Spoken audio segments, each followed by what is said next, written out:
welcome back to another episode of Journey to Success, the podcast of the Black Business Alliance.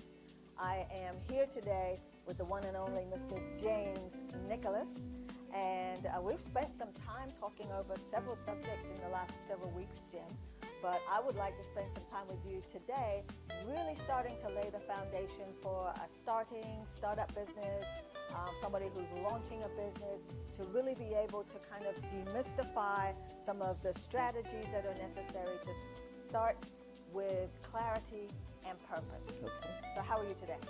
Oh, I feel wonderful, and this will be great. All right. I love working with people who have ideas. And usually that's what a startup business, we have a way of kind of titling or encapsulating them, and we call them, this is the idea part of business. There are many thousands of ideas that float around, but few of them really turn into a real business. But part of the trick is to be able to work with a coach or someone who has expertise in helping you go from point A to point B to point C. All right. Well, what I'm hoping today is that in a way, this is a little bit like working with a coach, because I'm going to pull out some of those nuggets, and in a very small scale, they'll be able to get something that they can take away to help them as they're starting or launching their business. So the first thing I want to think about is, what's the first thing that a new entrepreneur should be clear about before launching their business? Okay. Number one, you should be clear about the relevance, if you will, of the idea. Sometimes people may come up with an idea, and at the moment may appear to, oh, that is crazy. But if you remember one time before Eli Whitney, we never had lights. And someone pulled the switch and said, aha, we have lights. So it's hot, but having an idea and having a business are two different things. So what we have to do is to make sure that the person is entrenched in what he wants to do. He has to be able to say, what is the problem? What problem is he trying to solve with this idea? Then from that idea, he has to be able to say, what are the steps that need to be taken in some sort of chronological order so that it makes sense. So he can go from starting to moving, if you will, the ball down the lane. So I'm going to bring you back. So the original question is, what do they need to know before launching? And you started to talk about that idea around really trying to understand if there's a relevance to whatever it is that you're trying to build. So how do you test, I have this idea, there's something that I want to do, there's a problem that I want to solve, or a problem that I think my business can solve. How now do I test to see if this is a relevant, worthwhile idea, something that is worth pursuing? Okay, there's several different ways of doing it. You can do one very inexpensively, or you can do one very expensive. The inexpensive one is where you basically will take your idea to friends, to neighbors, business colleagues, and explore that idea with them and get their feedback. The other way is that you could hire someone to do some sort of test with you in the marketplace to see how well it would be received. And from that testing, both with friends and with a market research concept, you may be able to say, oh, that makes sense, but I need to tweak X, Y, and Z, which will make it better. From there, you need to say, okay, what is the target market? So before we go to target okay, market, you keep I'm keeping you on track. I love it. I want to see if we've got folks with us today who are thinking, I have a great idea, I don't know what to do next. You're saying the next step is to test it. So testing it with family, friends, or somebody close by is a fairly cheap and inexpensive way to do it. Can you give us an example maybe of somebody that you've worked with that potentially tested an idea and then maybe had to change or adjust based on the test results? Yes, because number one, it's a decision model. You have to determine what direction that you want to go. Sometimes you have the signpost that says you should go left, you should go right. But you need to understand both sides to find out. And you may decide that left and right is not where you need to be. You need to be Y. So some of the persons that I've worked with is that they've started working in an environment where they think that this is something that's really going to work. They invest money prematurely into the opportunity without testing it thoroughly. That creates a problem, particularly when you have to pull back and help them recognize that it's more than just an idea, that you have to have some substance. You can't build a house without a good foundation. Right, absolutely. So we start initially with foundation building is where I like to start, and more importantly, in working with a company, listening to them. Many times they may have an idea, but have not really thought through the idea. That's why I think this is going to be powerful for us to really help people to stop for a moment and just break apart what it is that they're thinking about doing and then figure out their next step. So what are some of the most common mistakes that new business owners make? Okay. Some of the most common mistakes are they're not aware of the time it takes in order to make a program work. They're not aware of the effort that's required. They're also not aware of how much money it takes to start a business, because you're taking an object at stop, and you have to overcome inertia in order to move it forward. So that requires, like a car, you have to go to the gas station to buy gas to make your car run. Your car is just not going to run. So it's the same with the business. You just cannot sit there with your business and say, this is a great idea. I know it will work. Now, the other problem that you have is a person begins to look at their business as their baby, and they don't want to have any help. They don't want to listen to outside skilled people, or they listen to too many people, all with conflicting ideas about how to make the business start. So that's one of the biggest problems that they have. Time management is critical. So time, I heard you say time, effort, and financial resources, not having enough to get started. But I think the most important thing that I heard you say is you're leaning back again into that idea of having a business coach or an advisor, but it's also having the right advisor, right? Because Correct. You're saying that there are some folks who have too many advisors with conflicting ideas, but you also need a skilled advisor who's giving good advice. And you should find someone that you trust and work directly with him.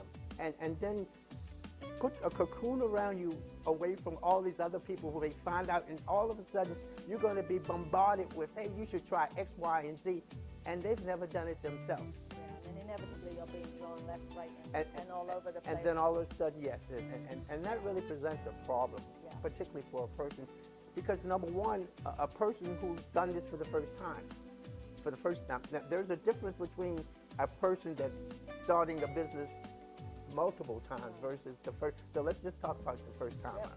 Yep. The first time person, he or she does not have any experience in doing it. They woke up one morning and say, gee, that's a great idea.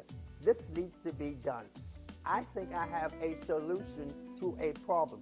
Many times that problem revolves around something that affects them. Correct.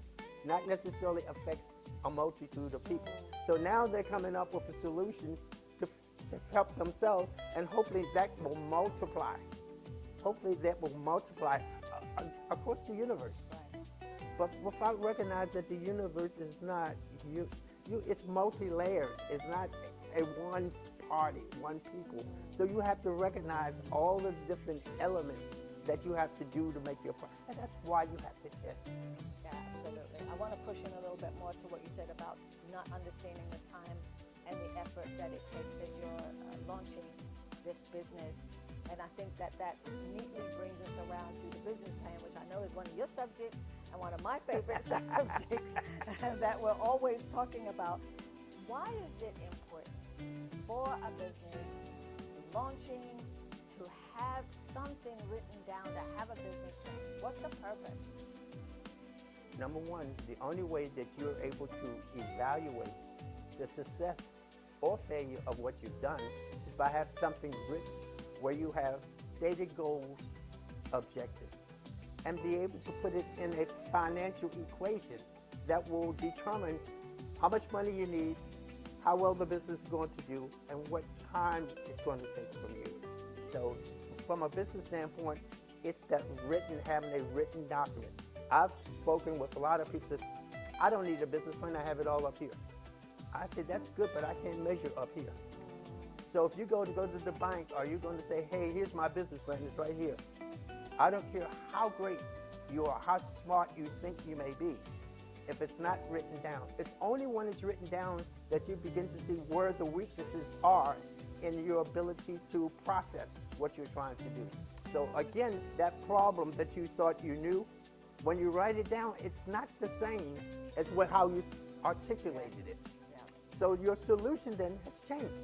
So now we have to say, are there multiple solutions to this one problem, or is it singular? And then the other thing becomes, what's my contingency? What happens if it doesn't work? So if you would like, I will walk you through the whole business plan. No, don't walk us through the business plan yet. Don't do that. See how, can you see how my mentor here, my coach, makes sure that's... Don't walk us through the whole business plan yet. There are several types of business plan, and you and I both teach on this subject. For somebody who's just starting out, what is kind of an essential baseline plan that they need now in this day and age? Okay, I love what you just said, because there are two types. You have a lean business plan, which a startup really should start with, and then you have this big, very voluminous business plan that most people think this is what I have to do, when we should go back to ground zero and start with the lean business plan. Then we can really write down in a couple sentences or a paragraph, what are your goals? And then what are your objectives? And let's say if we can quantify what those objectives are, because if they're not quantified, we don't know what they're going to do. Then we want to, then it takes us through this other processes. Okay, what's the market? Who are the people involved? Oh, who are my competitors? How big is this market? And don't tell me that your market is 1 million when you're looking at a segment of 10,000. That's not what you're trying to achieve. I think sometimes we don't even really have an idea of the scale of a business when we're launching. I feel like we find many entrepreneurs that approach us that they have a skill or a talent, or they're very good at one particular thing, whatever it is. Let's say I make cupcakes, and I'm great at making cupcakes. And so the idea is I'm going to make a cupcake business. But you might be able to make wonderful cupcakes, but you don't have a sense of not only what is your market, you don't know what that's like yet, but you also don't have a sense of really who truly the competition are and how that impacts you. But just looking at that big picture, there's I love that most important book that says write the vision and make it plain. It's for a reason, so that he who sees it can run with it. That next piece is, it is the whole blueprint laid out so that you can see step by step, so you can avoid the pitfalls, right? You can see what you're going to do next. So what would you say for somebody who's really launching, if they've got that one page, I call it the one page, or the mini business plan, or the lean business plan, what are the key points that they need to push into before launching that business? Understanding what is their objective for doing the business. A lot of people may have different objectives. Some may want to do it as kind of like a hobby. Some people really says, I really want to make this a business that I can say is going to really grow and scale. Then other people say, I have some skills that I think that might be valuable to someone else, and let me just get the business started and then turn it over to someone else. Okay. So that's a, but the other thing that you said that is so important, Emery, is that an entrepreneur is a person who has to do multiple jobs. And as you said, you may be good at making pancakes, or if you will, or whatever. Right. Whatever it is. But you may not be good in doing all of the other things required from the financial, the marketing, etc.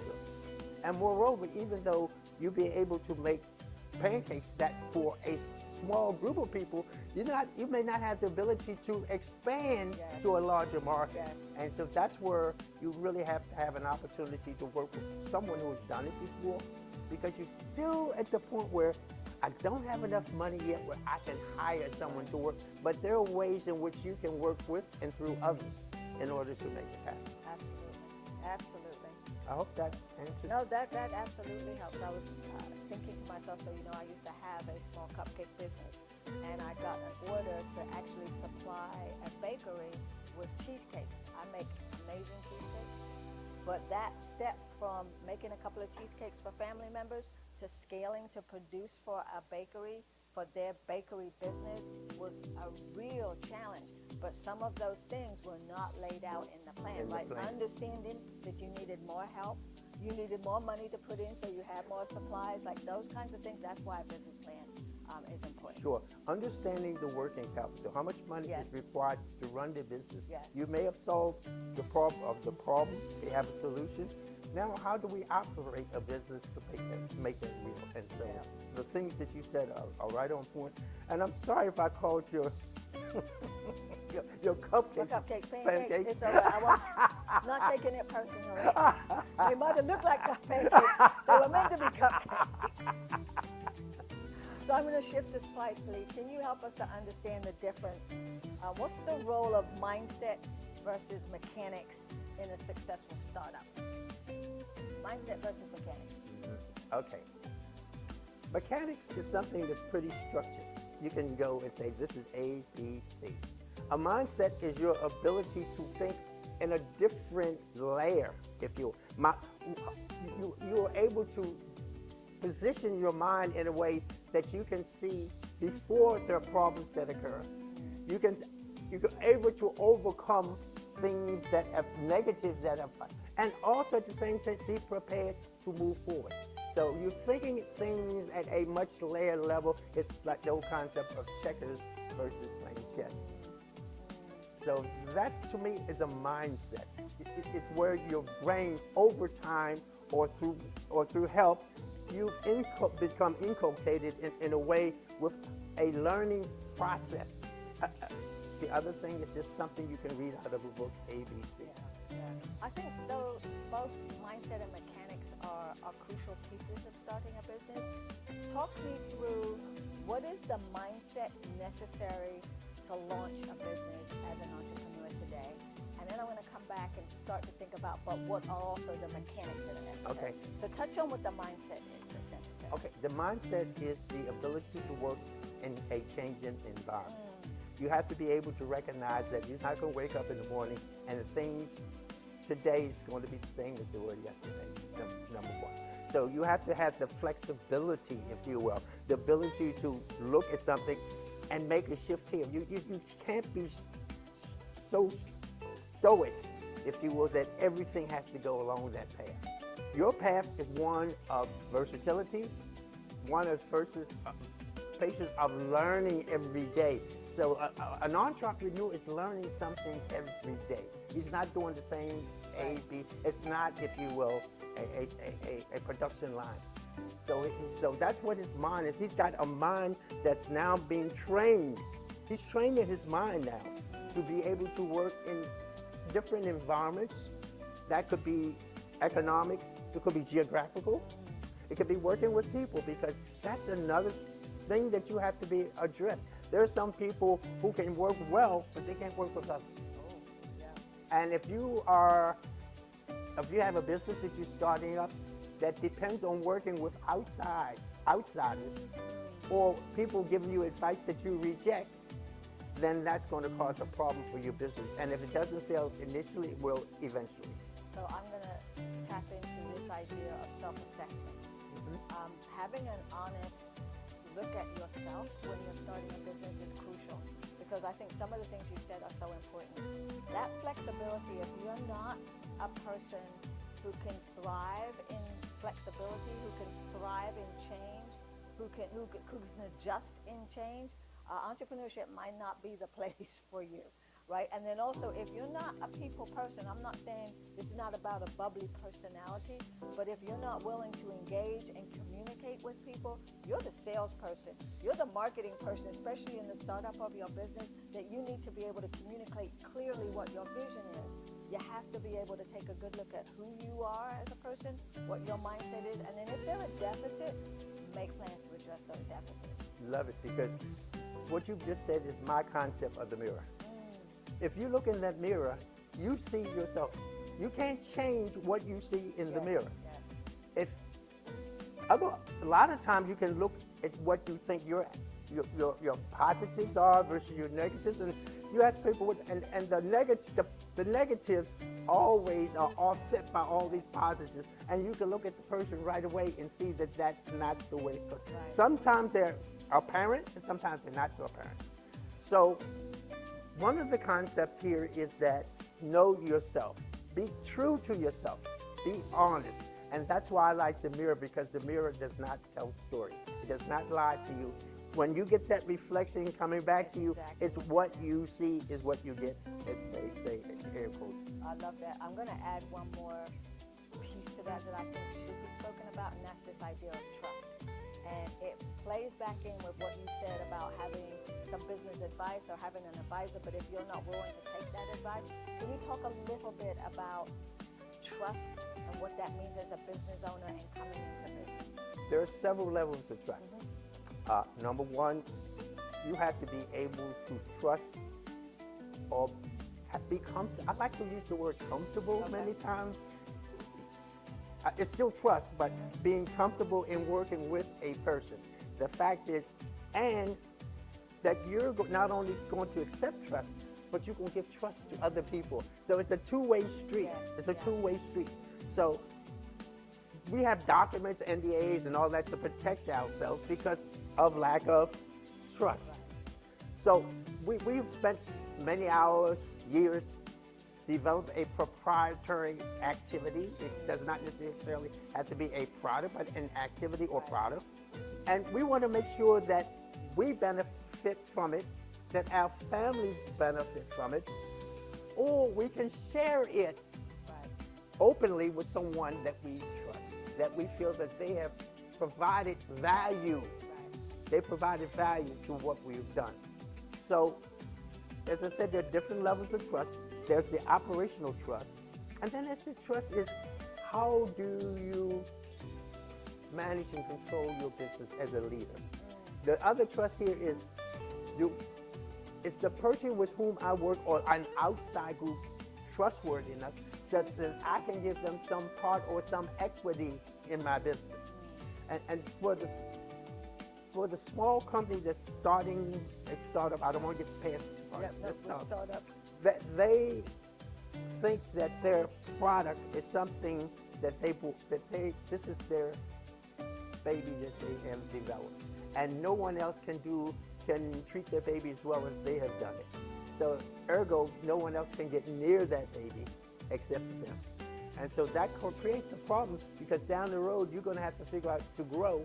You're going to have to, if I went too far, that you have to realize that you have to work with and through others. Right. And I think even if in the early stages, if in the launching, the startup phase, you can start to build those relationships with a business coach or a mentor, that you start to lay down that trust and build that trust with. That is so critical.